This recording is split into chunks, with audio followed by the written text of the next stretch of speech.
Listen. I know I normally talk about history on here, but I'm to the point where I'm so fed up that I need to just talk about this. I need to speak my mind here. The New Orleans Pelicans are getting crucified by the NBA's officials, and it's bad. It's bad. But it's not just the officials at this point. It's the officials are out of check now. The New Orleans Pelicans are getting punished for some sort of action that they committed to the league, whether it's not being able to have Zion play for his first couple of years, because every single time the Pelicans play physical, while the Thunder have played physical this entire series, it's a foul. And I'm fed up with it. I'm fed up with it. I know I'm a history, and this is normally a history page, but I just had to speak my mind about this. But it's not just the refs at this point. Gail Benson and her New Orleans franchises, something has to change. I think Gail Benson has to step down. Honestly, she needs to sell both the Saints and the Pelicans because both of those organizations have been stagnant for the last couple of years. I mean, as a basketball operations, the Pelicans have been good. But from an ownership standpoint, Gail Benson has failed the Pelicans. Smoothie King Center needs upgrades. It needs upgrades. It's an outdated arena. The merchandise and branding of the Pelicans is terrible. The skeleton is the best thing in years. The white NOLA jerseys from Herb Jones and Trey Murphy's rookie year was amazing. And we keep the same disgusting ugly jerseys. And tonight the Saints are probably gonna draft offensive lineman when an amazing wide receiver is gonna be on the board. And it's to the point where Mickey Loomis still has a job. Derek Carr is our starting quarterback, and Dennis Allen is our head coach. If that tells you everything you need to know about New Orleans sports right now. It's just mid, and it's no direction. It's no direction whatsoever. I truly do think that Gail Benson will never give up the Saints. I truly do think that. I think they're gonna have to claw it away from her estate. But the Pelicans still have a chance, and I think she needs to sell him to the Raising Cane's owner.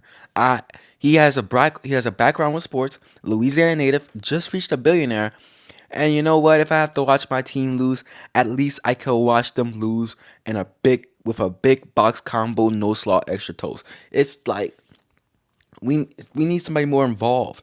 We need somebody who actually cares about the team. You know, and for years and years, ever since they came here, all everyone, the city of New Orleans, the people of Louisiana have constantly supported them. Of course, you have the LeBron James fans who rock with the Lakers, but that this is one of the most loyal fan bases, and we are getting punished. We are getting punished, and it's from a team from an ownership point, something needs to change. But I will acknowledge the fact that it's not just the ownership. Officials, referees, leagues just have a vendetta against New Orleans. That's what it's starting to feel like, because the Saints, that no call, that big no call, that really did change the face of New Orleans football forever. And with the Pelicans, the referee situation is just to the point where it's so bad. Now, as a basketball operation, the Pelicans do need to change some sort of things. Willie Green, CJ McCollum does not need to be starting anymore. Listen, I appreciate CJ for being a vet, for kind of bringing some of the national media to the Pelicans, acknowledging some of the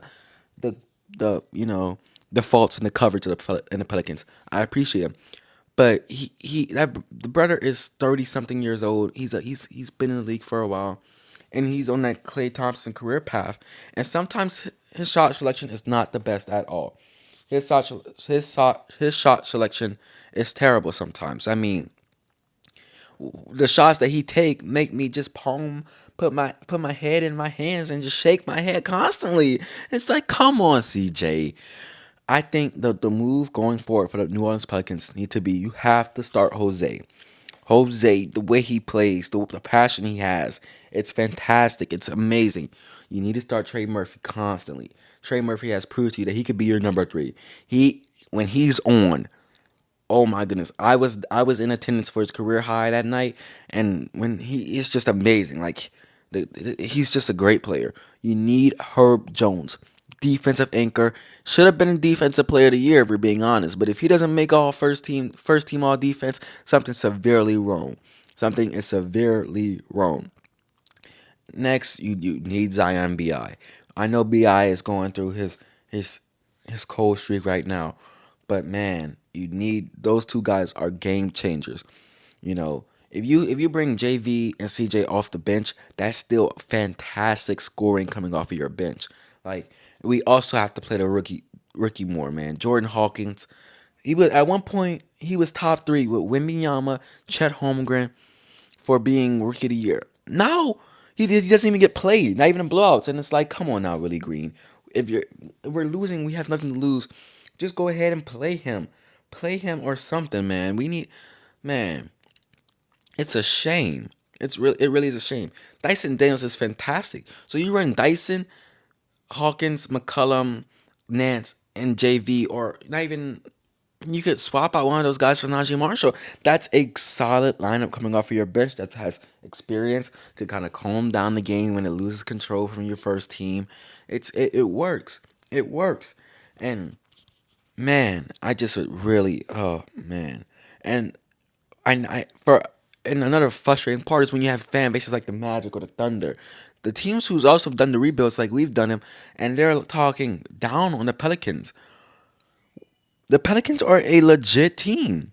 They are a legit team. I know it doesn't look like it right now against the Thunder series, but the way the refs are calling the game, they are a legit team that is not as favored from the league and the refs as other teams are, and that's a key part. You swap the Pelicans and the Magic, the New Orleans Pelicans would be number two seed in the East without a doubt in my mind. Without a doubt in my mind, 55-win team without a doubt in my mind. They can beat anybody in the East. The only trouble we have is maybe the Cavs because of their sizing and the way we match up with them, and maybe the Celtics. Like the unbalanced conferences are making the Pelicans like a weaker team than they are. This New Orleans Pelicans team is going to go down as perhaps one of the biggest teams that the stats don't tell the full story of. Because when you look at the stats, 49-win team, but the eighth seed is going to make people believe that this team was worse than they are. This team is a good basketball team that is suffering from being punished by poor ownership and by the NBA not wanting to see them succeed. And it's just terrible. It's just terrible because unlike the New Orleans Saints, most of the problems that the Pelicans are having in this series against the Thunder, they have no reason to do this. The Saints, I can understand them being punished because of Bounty Gate, but man, the Saints are in a bad scenario. The Pelicans are in a bad scenario. I willingly chose to be a New Orleans sports fan, and that is the end of this rant. I cannot do this anymore. Now I want to say that first half of the video that was maybe recorded 4 hours or 5 hours before the draft. Well, before the Saints picked, and now the Saints have picked. I want to say I'm even more mad. I think I might be even. I don't know, man.